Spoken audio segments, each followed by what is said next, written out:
감당할 수 없는 큰 난관 앞에서 사람들은 보통 그걸 해결하기 위해서 한 4가지 정도의 해결 방법들을 강구합니다. 야곱도 그런 모습을 32장에서 보여주고 있는데요.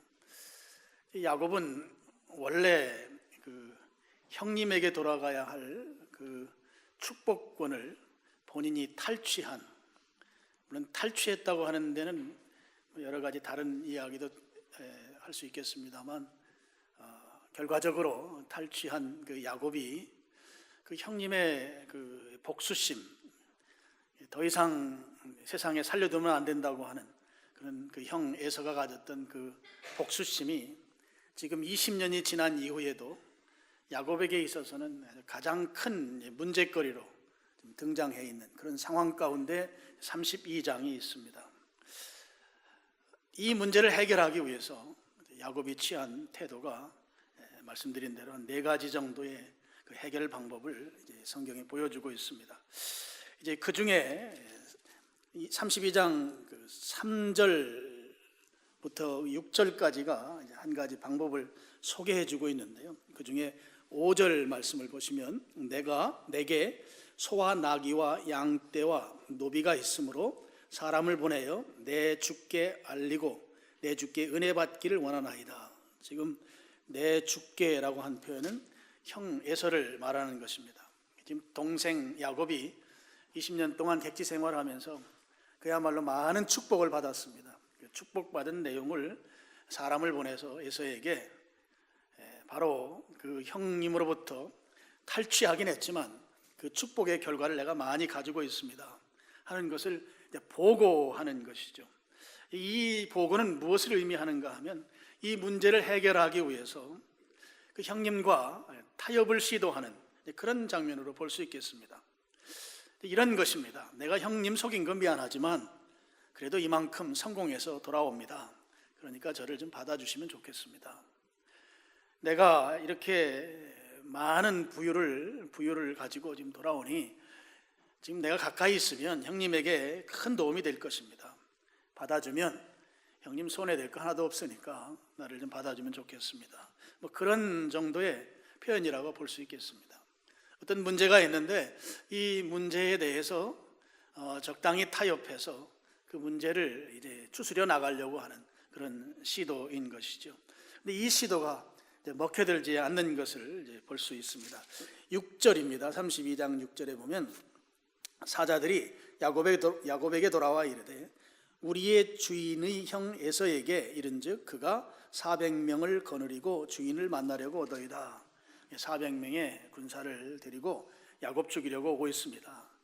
타협 시도했는데 그 타협이 이제 그 문제를 해결하는 그 해결책이 되지 못했다고 하는 것이죠. 야곱이 아마 생각했을 것입니다. 이거 간단한 문제가 아니다. 그래서 야곱이 2번째로 그 문제를 해결하기 위한 그 해결 방안이 자기의 재산의 일부를 포기하기로 결심하는 것입니다. 그래서 32장 7절과 8절을 보면 야곱이 심히 두렵고 답답하여 자기와 함께한 동행자와 양과 소와 낙타를 2떼로 나누고 이르되 에서가 와서 한 떼를 치면 남은 한 떼는 피하리라. 자기 재산의 일부라고 성경에 볼 수 있지만 절반을 포기하면서 자기가 살 궁리를 강구하는 그런 모습이 2번째 해결책인 것이죠. 내가 완전히 망할 수 없다 하는 것이죠. 형님이 400명의 군사 데리고 오면 내가 그 군사를 당할 재간이 없는데 그러면 내가 완전히 여기서 망할 수 없으니 절반을 포기하더라도 내가 살아나야 되겠다. 그런 방책을 2번째 방법으로 야곱이 제시하고 있는 것이죠. 그 다음에 그렇게 한 이후에 3번째로 야곱이 이 문제를 해결하기 위해서 시도하는 것은 하나님께 기도하는 것이죠. 야곱은 이미 베델에서 그 꿈속의 사다리를 통해서 하늘에 천사가 오르락 내리락 하는 걸 보고 그곳이 이제 하나님의 집 베델이 됐고 하나님께서 약속을 하셔서 그곳에 다시 돌아오게 하겠다고 하는 그 약속을 이미 받은 사람입니다. 그 약속을 받은 자가 지금 이 상황은 그 약속이 실현되기엔 매우 어려운 상황이 되어버린 것이죠. 그래서 그 상황에서 하나님께 기도합니다. 11절입니다. 11절, 32장 11절 보면 내가 주께 간구하오니 이렇게 되어 있어요. 기도하는 것이죠. 내 형의 손에서, 에서의 손에서 나를 건져내시옵소서. 내가 그를 두려워하면 그가 와서 나와 내 처자들을 칠까 겁이 나기 때문이니이다. 이제 앞에 두 가지의 그 인간적인 해결 방법을 시도하면서 이제는 하나님께 기도하면서 하나님이 이 문제를 해결해 주시도록 그렇게 기도하고 있습니다. 일반적으로 우리가 문제를 해결하기 위해서 접근하는 방식과 비슷한 것이죠. 바라기는 먼저 기도하고 그 기도의 결과를 따라서 이 문제가 해결되기를 기대하면 좋을 터인데 이제 그러질 못하고 먼저 인간적인 해결 방법을 시도했다가 잘 되지 않으니까 이제 하나님께 그 약속을 근거로 해서 기도하고 있는 장면이 세 번째로 이 야곱이 문제 해결을 위해서 시도하는 그런 모습을 성경이 우리에게 가르쳐 주고 있습니다. 이것이 우리 입장에서 보면 나쁘다 이렇게 볼 수는 없고요. 문제가 해결 안 되니까 그 안 되는 것 때문에 하나님께 기도하는 모습을 야곱이 보여주고 있습니다. 그다음에 네 번째로는 어떤 기도의 결과인지는 모르겠지만 지금 야곱이 네 번째로 이 문제를 해결하기 위해서 시도하는 방법은 그 형님이 가지고 있는 분노 감정을 누그러뜨리기 위한 행동을 한다고 하는 것이죠. 20절을 보시죠. 20절 또 너희는 말하기를 주의 종 야곱이 우리 뒤에 있다 하라 하니 이는 야곱이 말하기를 내가 내 앞에 보내는 예물로 형의 감정을 푼 후에 이렇게 되어 있어요. 먼저 예물을 보냄으로 인해서 형의 감정을 풀겠다 하는 것입니다. 그러면 형이 나를 받아들일지 모른다. 지금 네 번째로 이 문제를 해결하려고 하는 야곱의 그 방책은 형의 그 분노 감정을 누그러뜨리는 그런 행동을 하는 것이죠. 그 행동이 바로 예물을 드리는 것입니다. 앞에 이제 13절부터 쭉 그 예물에 대한 목록이 나와요. 목록을 보면 엄청난 양의 짐승을 형에게 예물로 드립니다. 총 마리수를 계산해 보면 580마리가 됩니다. 이것을 1차, 2차, 3차로 나누어서 형의 분노 감정을 누그러뜨리기 위한 그런 이제 야곱이 시도를 하고 있는 것이죠. 근데 여러분 여기에서 이 예물의 분량이 이게 적은 분량이 결코 아니라고 하는 것입니다. 그러면 이 예물의 분량으로 우리가 가늠해 볼 수 있는 것이 하나가 있는데요.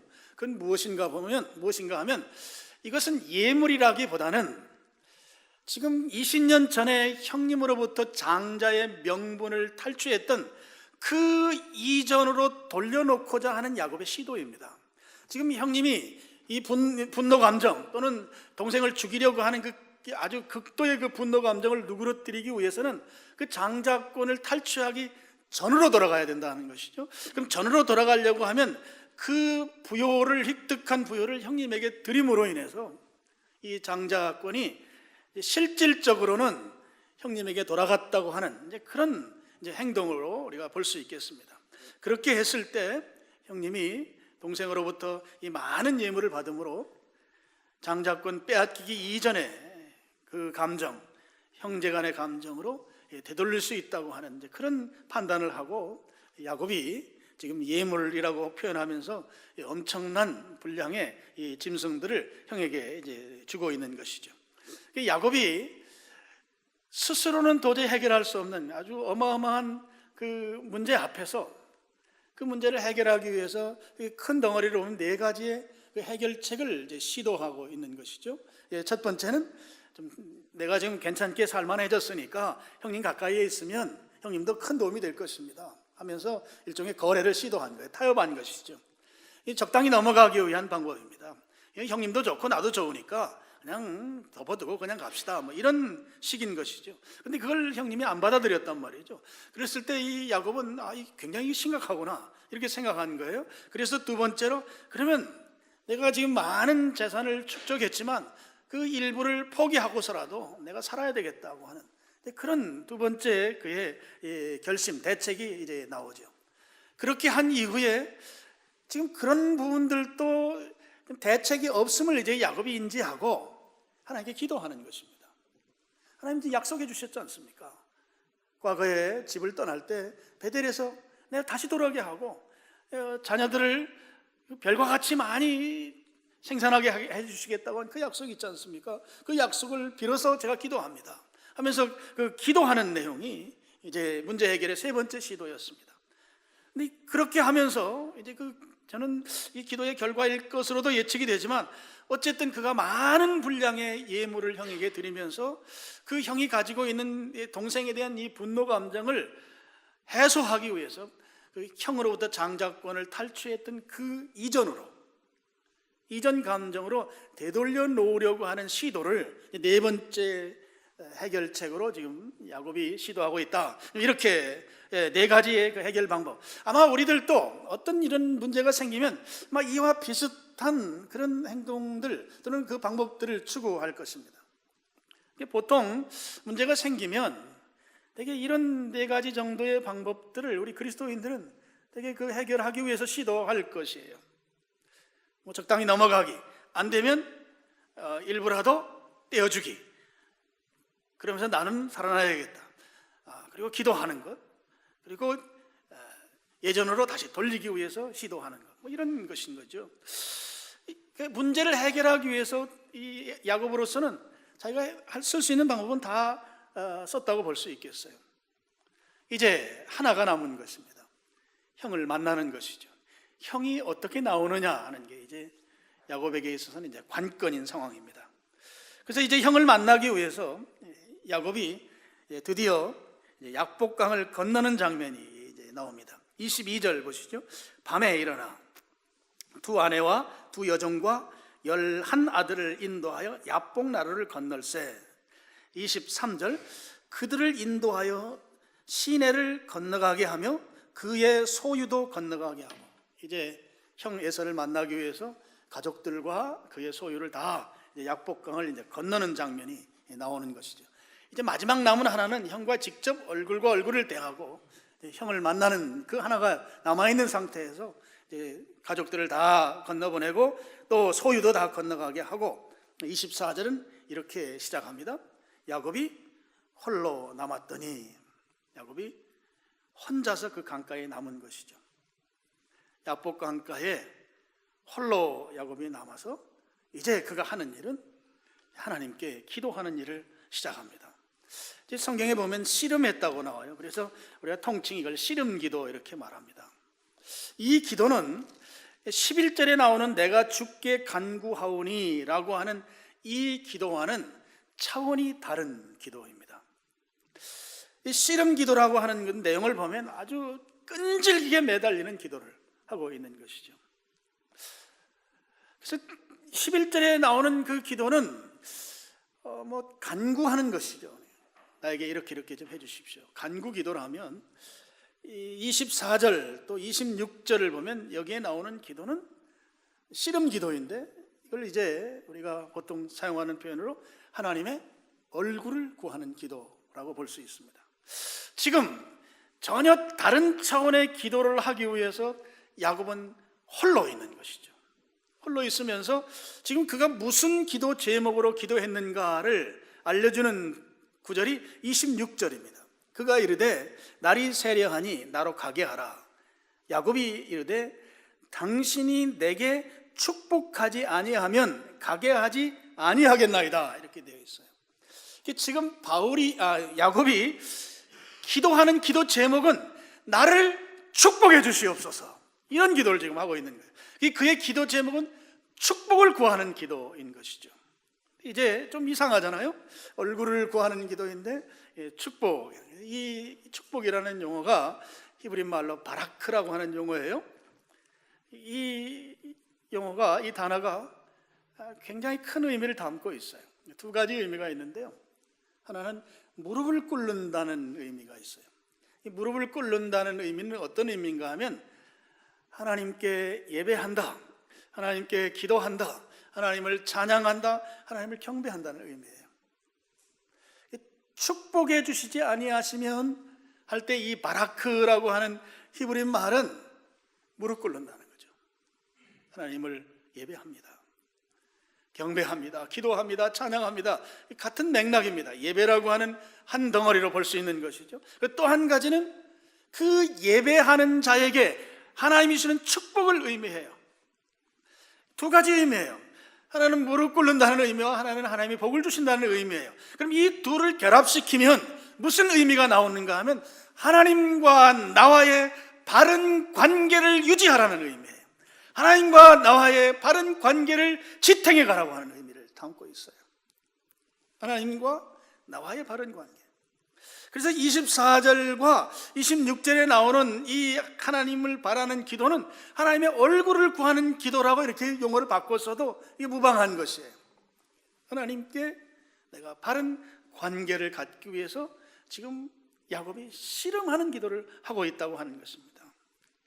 그래서 야곱은 지금 무엇을 깨달았는가 하면 내가 지금 형님과의 이 갈등 문제, 형님과의 관계 문제, 이것 때문에 내가 죽고 사는 이 문제는 형님과의 문제가 아니고 하나님과 나와의 문제입니다 라고 하는 걸 깨달은 것이죠. 그 문제를 붙들고 씨름하는 것이에요. 이 문제 해결해 주시지 않으면 나는 베델 하나님의 집에 갈 수도 없습니다. 그 하나님의 집은 예배하는 집이에요. 기도하는 집이에요. 그 집에 들어갈 자격 조건이 지금 이 야곱에게 갖춰져 있지 않은 거예요. 그래서 야곱은 홀로 강가에 남은 것이에요. 그가 안 것이죠. 베델에 가려면, 하나님의 집 이 베델에 들어가려면 그 집에 들어가는 자격 조건을 구비해야 하는데 나는 아직 그 자격 조건이 구비되지 못했습니다. 지금 내가 그 문제, 형과의 관계 문제, 이것 때문에 내가 몸부림치지만 실상은 하나님과 나와의 관계 문제가 이 모든 문제를 해결할 수 있다고 하는 사실을 야곱이 깨달았다는 것이죠. 그래서 혼자 남은 거예요. 혼자 남아서 씨름하는 것이죠. 이건 다른 사람이 해결해 줄 수 있는 게 아니죠. 본인이 해결해야 되는 거예요. 하나님과 나와의 관계 문제예요.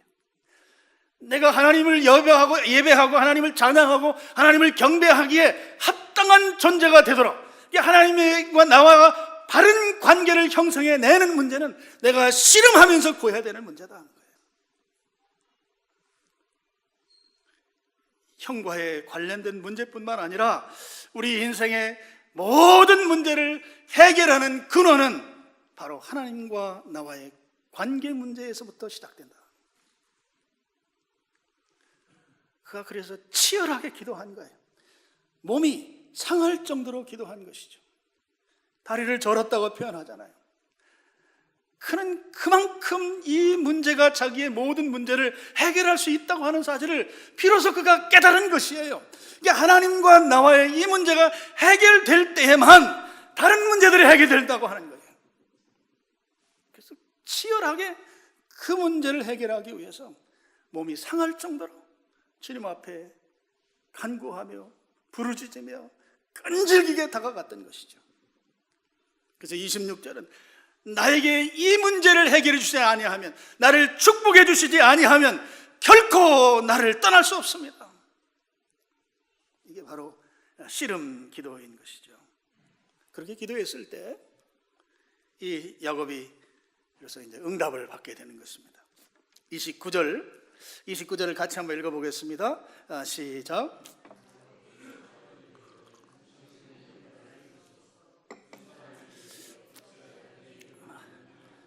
거기서 야곱에게 축복하니라. 26절에 축복하지 아니하면 갈 수 없습니다.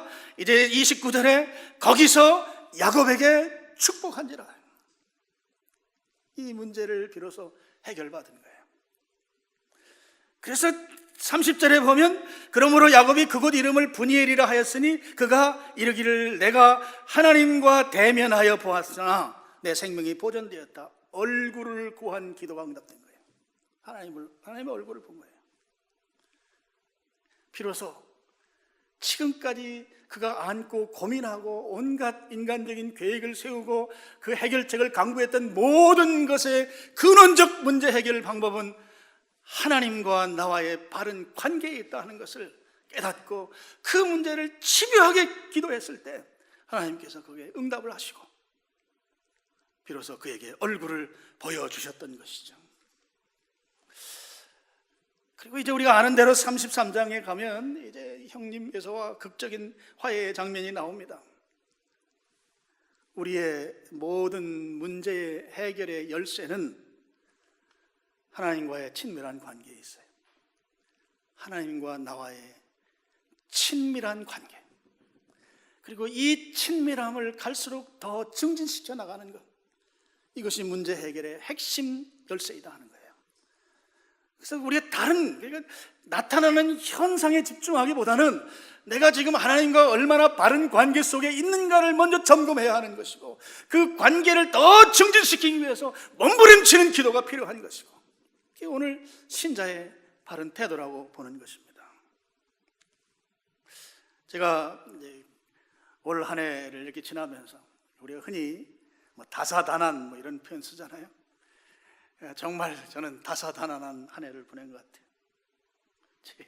제 인생을 살면서 좀 다사다난했던 해가 꼽으면 몇 개 되는데 그 중에 하나가 올해인 것 같아요. 여러 상황들을 겪으면서 정말 절실했던 거예요. 나 스스로 혼자서 야뽕 나루토의 야곱처럼 홀로 서고 싶은 마음이 정말 간절했던 적이 있었어요.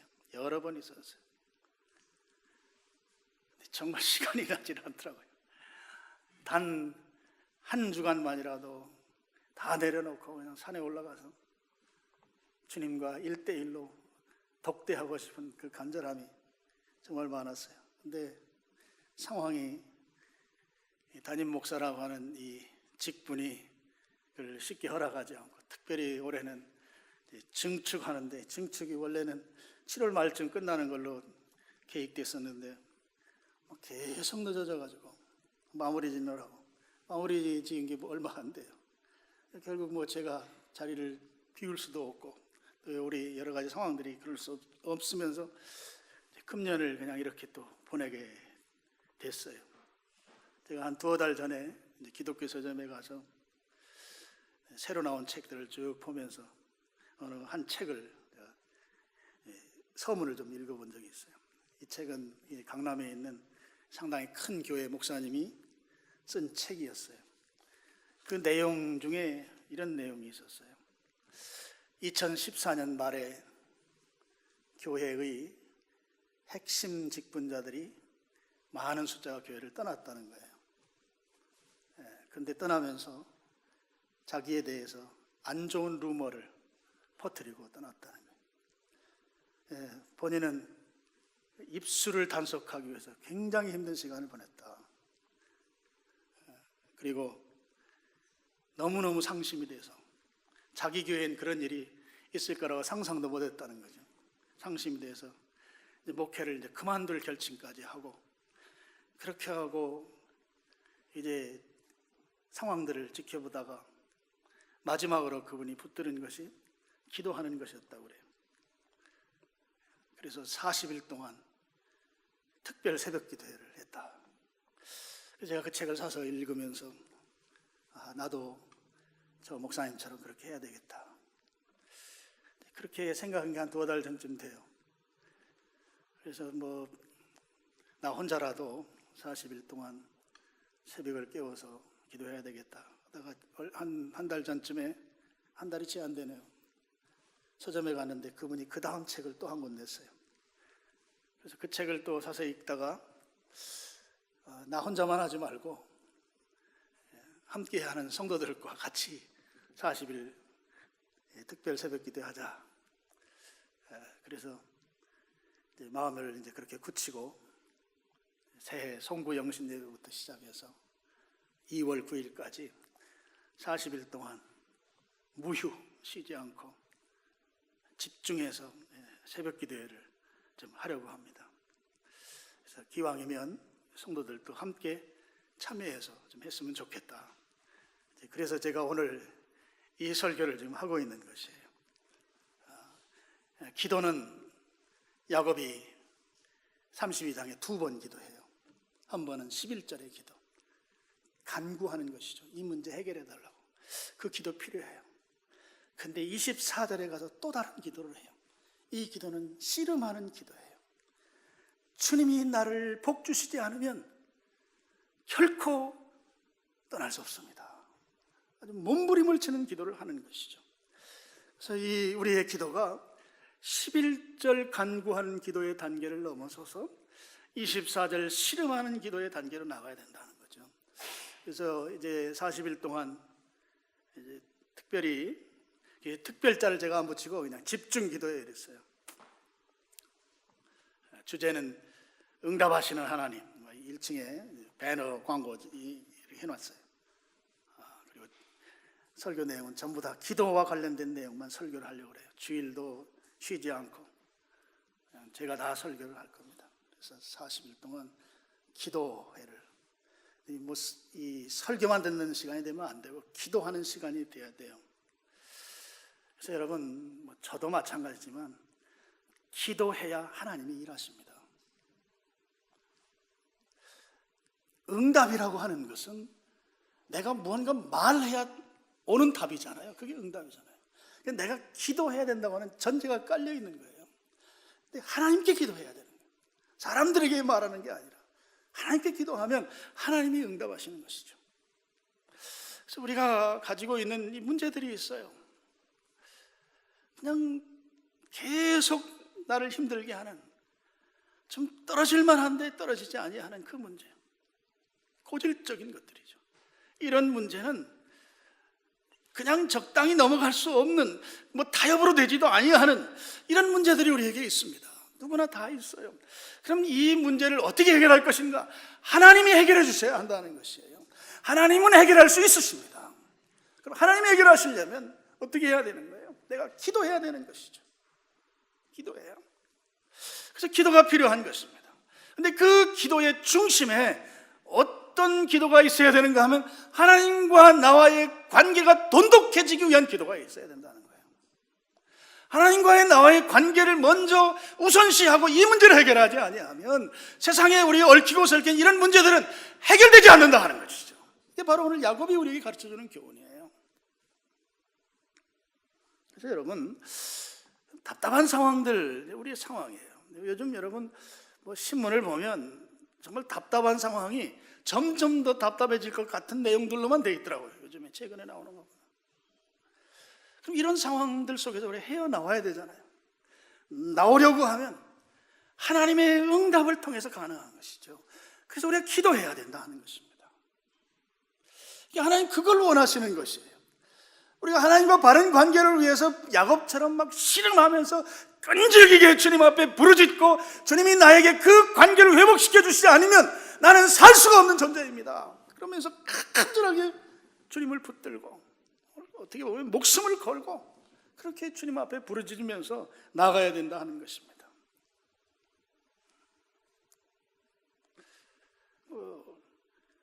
우리가 건강 문제도 있고 또 세상이 워낙 죄가 관영하기 때문에 우리의 삶이 죄와 타협하는데 타협하며 살면서도 죄인지도 잘 모르면서 살고, 이게 오늘 우리들의 어떻게 보면 실상일 수도 있어요.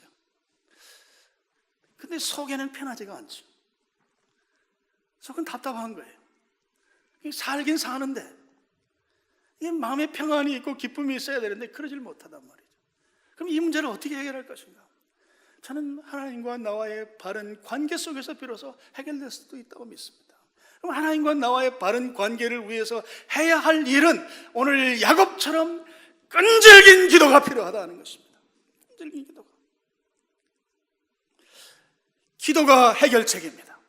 어떤 책 제목이 이렇게 기도가 답이다. 저는 동의합니다. 기도가 답입니다. 응답을 주시는 하나님을 경험하려면 반드시 응답을 주시는 그 하나님을 경험하려면 기도해야 된다는 것이죠. 기도 없이 응답이라고 하는 것은 논리적으로 불가능하기 때문이에요. 여러분이 기도하는 일에 좀 우선순위를 두고 좀 참여했으면 좋겠다는 말씀을 오늘 드리기 위해서 제가 아직 새해가 되지 않았는데 여러분들에게 그 말씀을 드립니다. 현대인들이 너무 바쁘잖아요. 그래서 저녁 시간도 맞추기가 힘들어요. 한 집에 살아도 같이 식사하는 시간이 참 드문 게 오늘 우리 시대예요. 그럼 어떻게 하면 우리가 기도하는 일에 집중할 수 있을까? 결국 잠을 줄이는 것밖에 방법이 없어요. 우리 시대에. 그래서 새벽을 깨우는 것입니다. 여러분, 새벽이 좋은 게 하나가 있어요. 무엇인가 하면요, 새벽에 응답이 신속하다는 것이에요. 하나님이 새벽에 일하신다. 물론 새벽에만 일하는 건 아니지만 새벽에 응답을 주시는 하나님이시다는 거예요. 오늘 야곱을 한번 보시죠. 26절 보세요. 그가 이르되 날이 새려하니, 새벽이라는 거죠. 새벽. 새벽에 마지막 주님 앞에 기도하고 있는 것이에요. 31절 보시죠. 그가 푸니엘, 하나님의 얼굴을 만난 그곳을 지날 때 해가 떴다 하는 거예요. 야곱이 자기의 이 문제를 해결받은 시간은 새벽입니다. 새벽에 주님이 일하셔요. 성경에 많은 경우에 새벽에 주님으로부터 응답받은 기사들이 많이 있어요. 그 중에 대표적인 것 중에 하나가 홍해가 갈라지는 기적이 새벽에 일어났어요. 여러분, 성경 출애굽기 14장 21절 그 이하에 보면 하나님께서 그 홍해물을 가르는데 밤새도록 동풍을 불어서 헤어드라이어로 우리 머리카락 말리듯이 그 뻘땅을 말리는 거예요. 물을 양쪽으로 벽을 만들고 밤새도록 바람을 불어서 그 땅을 맨땅이 되게 하고, 아침에 동이 트니 이 이스라엘 민족들이 그 강을 건넌 거예요. 새벽에 그 일이 일어났다고 하는 것이죠. 새벽에. 이 새벽은 주님이 일하는 시간이에요. 여러분, 베드로가 주님 앞에 득죄하고 언제 회개했어요? 새벽에 회개했어요. 새벽에 주님과의 관계 회복이 일어났던 것이죠. 성경에 많은 예들이 있습니다. 그래서 여러분이 좀 새벽 시간을 좀 냈으면 좋겠어요. 한 가지 제가 마지막으로 말씀드리고 싶은 것은 기도의 분량이 중요합니다. 기도의 분량. 응답받는 기도는 기도의 분량이 채워져야 한다 하는 게 제 기도와에 관련한 제가 가지고 있는 분명한 철학이에요. 그래서 여러분, 새벽에 나와서 예배 참석하는 것으로 자리를 털고 일어나면 안 되고요. 기도해야 돼요. 기도의 분량이 중요해요. 여러분, 물은 100도에 끓습니다. 과학적으로는. 그리고 99도까지 물은 끓을 수가 없는 것이죠. 과학적으로 100도가 돼야 끓어요. 그것을 크리티컬 매스라고 그래요. 임계량이 채워질 때 변화가 일어나는 거예요. 기도도 저는 마찬가지라고 생각해요. 기도의 분량이 채워질 때 역사가 일어난다는 것이죠. 하나님이 응답하신다는 것이죠. 그럼 오늘 야곱에게 있어서의 기도의 분량은 저녁부터 시작해서 하나님이 1시간쯤 기도했을 때 응답해 주실 수도 있어요. 초저녁에.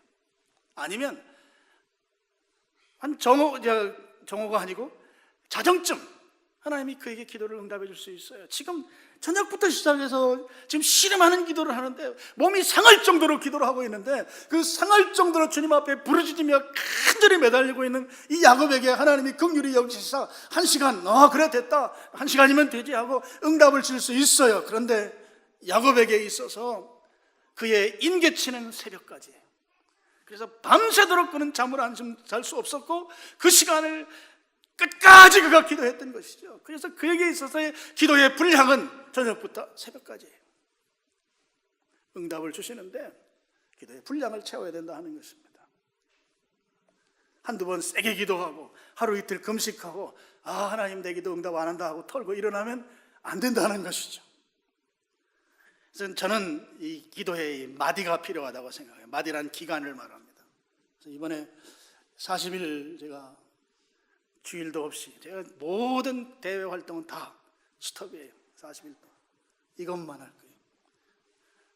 집중적으로 기도하면서 지금까지 이렇게 저렇게 얽히고 설긴 우리의 문제들을 하나님과의 바른 관계를 회복하고 증진하고 더 주님과의 관계를 결속시킴으로 인해서 다른 문제들을 다 해결해내는 그런 성도들이 되시기를 주님의 이름으로 축원합니다. 그래서 여러분, 지금 제가 이렇게 말씀드리는 건 새해의 계획들을 좀 조정하라는 것이죠. 일찍 제가 말하는 거예요. 새해 계획하고 기도 제목도 좀 정리하십시오. 그냥 앉은 자리에서 하다 보면 중언부언되기가 쉬워요. 내가 이번에는 이 문제만큼 내가 확실하게 주님으로부터 응답받겠다. 그것만 집중해서 기도하는 거예요. 그래서 그런 시간을 가지시고 새해 일정을 조정하시고 그렇게 해서 저와 함께 하나님으로부터 받는 이 야곱의 축복, 이 축복을 여러분 다 누릴 수 있도록 기도의 분량을 채우셔서 그렇게 할 수 있기를 다시 한번 주님의 이름으로 축원합니다. 기도하겠습니다. 아버지 하나님,